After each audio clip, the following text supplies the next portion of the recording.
Good morning student. आज हम BEd first year में पेडागोजी और ज्योग्राफी के अंतर्गत आज हम अध्ययन करेंगे हर्बट उपागम। पूर्व की कक्षा में हमने देखा था कि पाठ योजना कैसे बनाई जाती है, इसका महत्व क्या होता है, फिर हमने इसके सुझाव के बारे में अध्ययन किया था।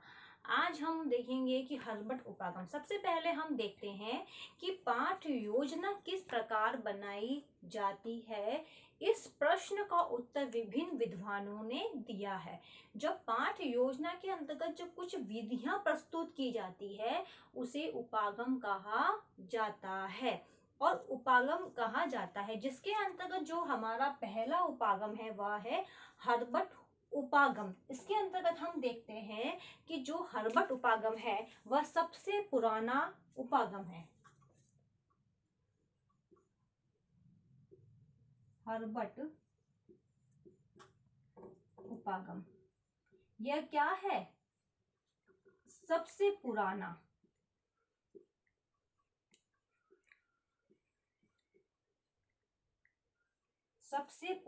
उपागम है और इसको अधिक उपयोग में लाया जाता है। अधिक उपयोग में लाया जाता है और इसके द्वारा ही अनेक महाविद्यालयों या विश्वविद्यालय होते हैं उनमें पाठ योजना का निर्माण किया जाता है, क्योंकि इस हर्बट उपागम को हम अधिक काम में लेते हैं। यानी हमारी पाठ योजना में हर्बट जो उपागम है उसका अधिक उपयोग किया जाता है। अब हम देखते हैं इसका निर्माण। तो इसका निर्माण किसने किया? इसका निर्माण किसने किया है?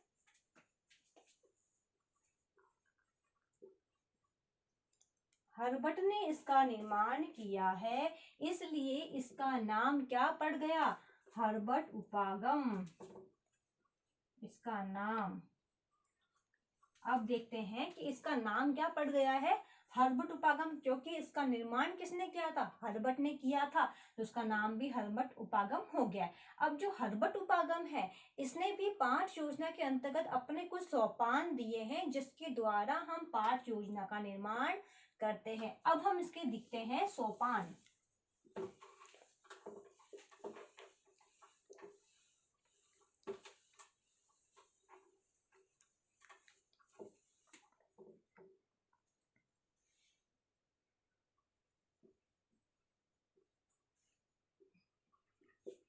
हर्बट उपागम के सोपान। अब हर्बट उपागम के सोपान क्या होंगे? सबसे पहला इन्होंने बताया है प्रस्तावना। सेकंड बताया है प्रस्तुतिकरण। तीसरा बताया है तुलना और संबंध। चौथा है सामान्यीकरण। पांचवा है प्रयोग।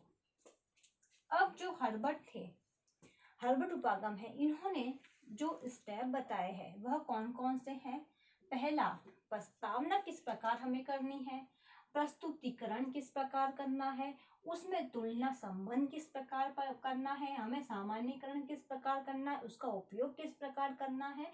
तो उन्होंने इसके सोपान 5 बताए हैं, जिसके अंतर्गत हम पहला देखते हैं प्रस्तावना।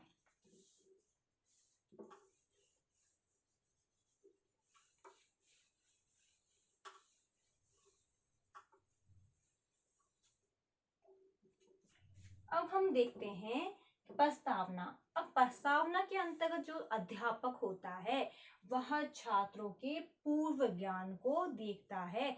पूर्व ज्ञान से संबंधित क्वेश्चन को पुटअप करता है। वह देखता है कि छात्रों को पूर्व ज्ञान है या नहीं। फिर क्या करता है, पूर्व ज्ञान से नवीन ज्ञान की ओर जोड़ता है। तो यह क्रिया जो की जाती है एक अध्यापक द्वारा की जाती है।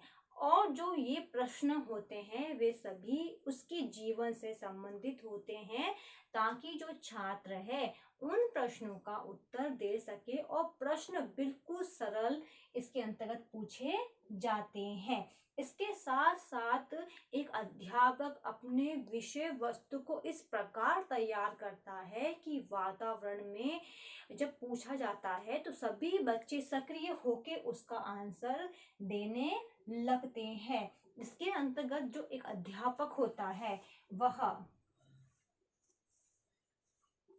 मानचित्र, रेखा चित्र,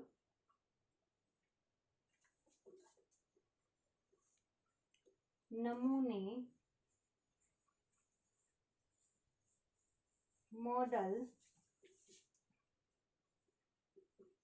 पोस्टर,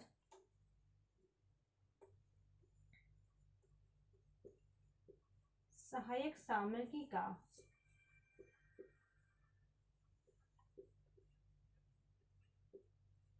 प्रयोग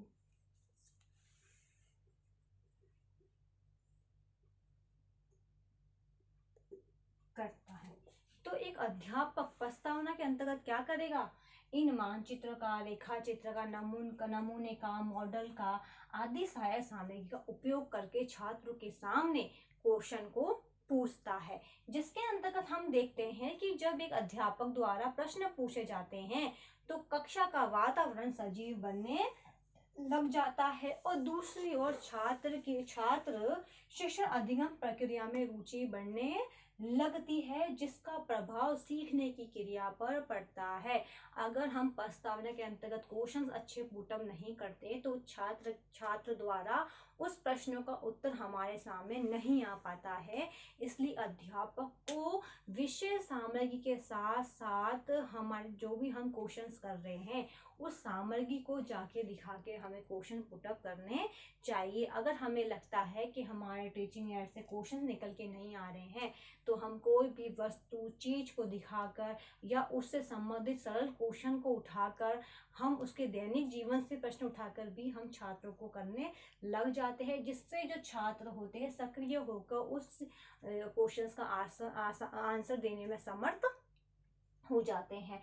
तो ये थी प्रस्तावना की अध्यापक को छात्रों के समक्ष किस प्रकार के प्रश्नों को पूछना चाहिए, पूर्व ज्ञान से लेकर नवीन ज्ञान को किस प्रकार जोड़ना चाहिए। क्योंकि हम क्या करते हैं, सरल प्रश्न से अपने मुद्दे पर आते हैं, तभी छात्र उसमें आंसर देने में समर्थ हो जाते हैं। अब हम देखते हैं कि हम किस प्रकार के प्रश्न पूछ सकते हैं।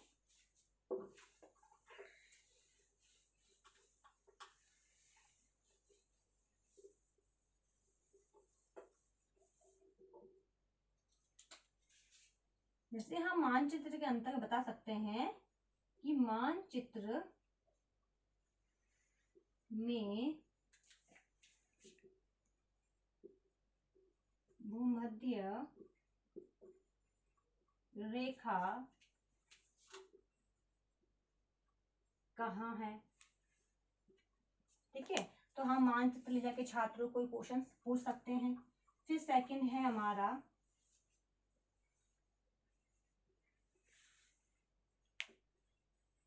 इस रेखा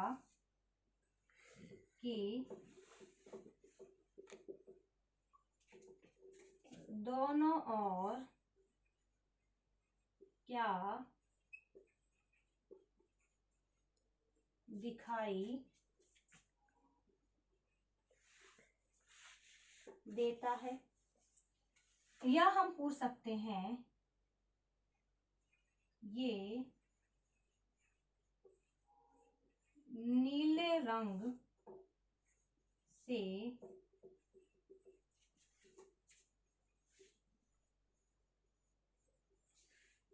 दिखाए गए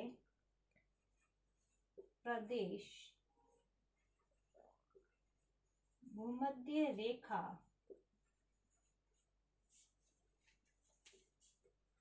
के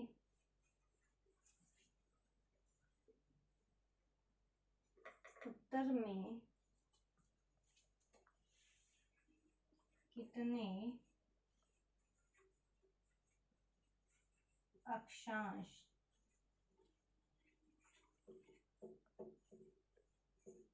तक फैले हैं। तो हम इस प्रकार से छात्रों से क्वेश्चन पूछ सकते हैं कि मानचित्र ले जाके हम पूछेंगे कि मानचित्र में भूमध्य रेखा कहाँ पर स्थित है, इस रेखा के दोनों ओर क्या दिखाई देता है, नीले रंग से दिखाई देने वाले प्रदेश भूमध्य रेखा के उत्तर में कितने अक्षांश तक फैले हुए थे। इस प्रकार की जो प्रश्न है हम मानचित्र को ले जाकर छात्रों से पूछ सकते हैं। तो ये थी प्रस्तावना। अब जो नेक्स्ट पॉइंट है वो हम कल की क्लास में देखेंगे। अब इससे संबंधित आज का आपका होमवर्क है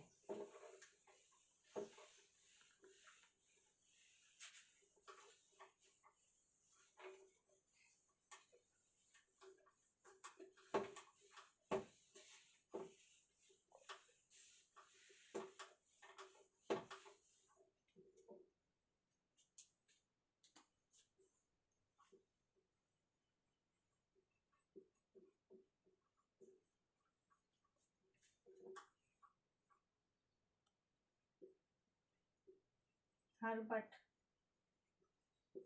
उपागम क्या है, समझाइए। हर्बट उपागम क्या है, समझाइए। ये क्वेश्चन आपको आपके नोटबुक में उतारना है। अंत में एक विशेष बात, जैसा कि आप सभी को पता है कि देश में कोरोना जैसी महामारी बहुत फैल रही है। इससे सुरक्षित रहने के लिए आप मुझे मास्क लगाइए, हाथों को सैनिटाइजर करिए। यदि आप बाहर जाते हैं, किसी व्यक्ति के संपर्क में आते हैं, तो कम से कम 6 फीट की दूरी बनाए रखिए, जिससे आप सुरक्षित रहोगे तो आपका घर भी सुरक्षित रहेगा। धन्यवाद।